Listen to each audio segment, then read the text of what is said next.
Hi everybody, today we're going to do a short Excel tutorial about grouped frequency distributions. We'll start with our problem that has 30 data points. The 30 data points are supposed to be grouped into frequencies 20 to 29, 30 to 39, 40 to 49, 50 to 59, 60 to 69, 70 to 79, and 80 to 89. Instead of counting the individual data points by hand, we are going to copy the data points, hit Control-C to copy, then we'll open Excel, right-click, and paste using the Match Destination Formatting option. If you get an alert that says the data you're pasting isn't the same size as your selection, do you want to paste anyway? Select OK.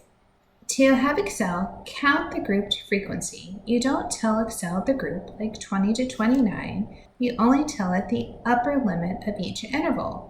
We had 29, 39, 49, 59, 69, 79, and 89 in our table.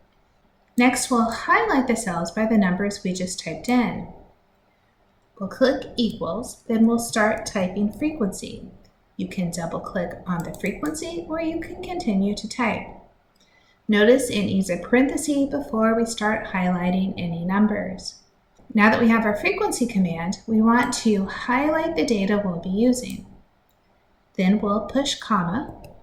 Then we'll click on our bins, which are the upper limits that we entered. Now you're going to push Control-Shift-Enter. This will give us our frequency for each of the limits. Now we can go back and enter 6, 7, 1, 7, 6, 2, and 1, and check our answer.